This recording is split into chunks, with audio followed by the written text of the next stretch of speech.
ख्रिस्त में मेरे प्यारे भाइयों और बहनों, एक युवा सेमिनारी एक बार अपनी व्यावसायिक कहानी बता रहा था। उनका कहना है कि बचपन से ही उनमें पुरोहित बनने की इच्छा थी, लेकिन उन्होंने कभी किसी को इसका खुलासा नहीं किया।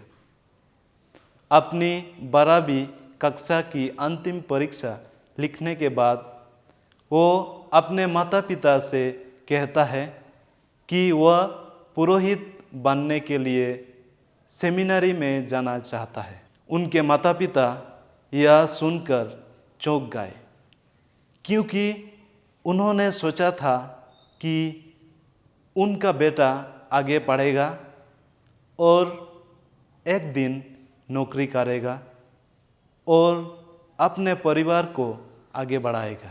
इसलिए उन्होंने उससे कहा कि वह अपना विचार बदल दे और सेमिनारी में ना जाए।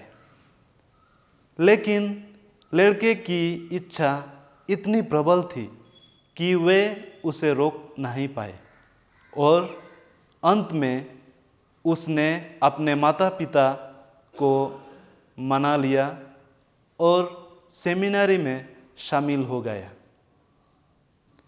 जब भी उनसे ये सवाल पूछा जाता है कि ऐसा क्या है जिसने आपको अपने माता पिता के मना कर के बावजूद सेमिनारी में शामिल होने के लिए प्रेरित किया, वह जवाब देता है कि मुझे नहीं पता कि वह क्या है, लेकिन मैं खुद को सेमिनारी में शामिल होने से नहीं रोक सका।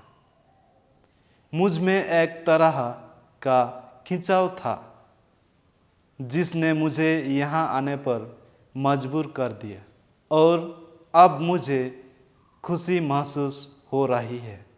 मेरे प्यारे भाइयों और बहनों यीशु मसीह में, आज के सुसमाचार में हम यीशु को परमेश्वर का राज्य के बारे में बोलते हुए देखते हैं और वह इसकी तुलना एक छिपे हुए खजाने से करता है, जिसे एक बार मिल जाने पर व्यक्ति इसे खरीदने के लिए सब कुछ बेच देता है और फिर से वह इसकी तुलना एक महान मूल्य के मोती से करता है। एक बार एक व्यापारी ने इसे खरीदने के लिए सब कुछ बेच दिया। जब हम सेमिनारी के जीवन को देखते हैं तो हम देखते हैं कि एक बार जब उसने प्रभु की बुलाहट को महसूस किया तो वह सब कुछ छोड़कर मदरसा में शामिल होकर प्रभु की सेवा करने के लिए एक पुरोहित बन गया।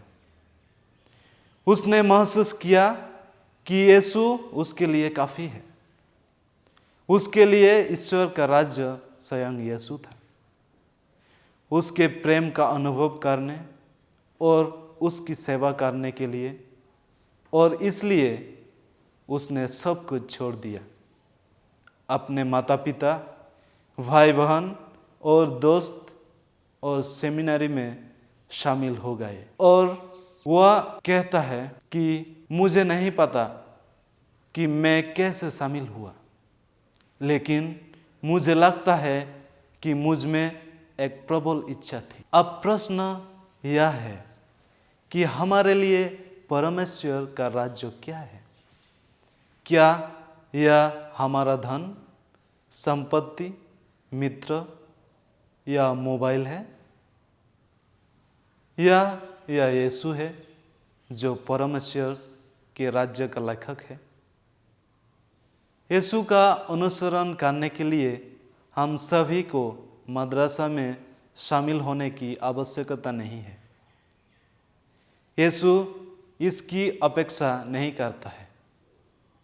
यहाँ तक कि बाइबल में भी हम देखते हैं कि यीशु ने सभी को अपना शिष्य नहीं कहा, लेकिन उन्होंने केवल 12 पुरुषों को चुना और वो चाहते थे कि ये 12 पुरुष सभी के लिए ईश्वर के प्रेम की घोषणा करें। हम सभी अपने तरीके से यीशु का अनुसरण कर सकते हैं और उनके प्रेम का अनुभव कर सकते हैं। यह एक विवाहित व्यक्ति के रूप में एक अच्छा ईसाई जीवन जीने से, खुद को पापी गतिविधियों से दूर रखने और प्रार्थना में अधिक समय बिताने से हो सकता है। तभी हम यीशु के करीब आ सकते हैं और उनके प्रेम का अनुभव कर सकते हैं, जो हमारे जीवन का असली खजाना है। आइए हम प्रार्थना करें कि भगवान हमें ऐसा करने की कृपा प्रदान करें। आमीन।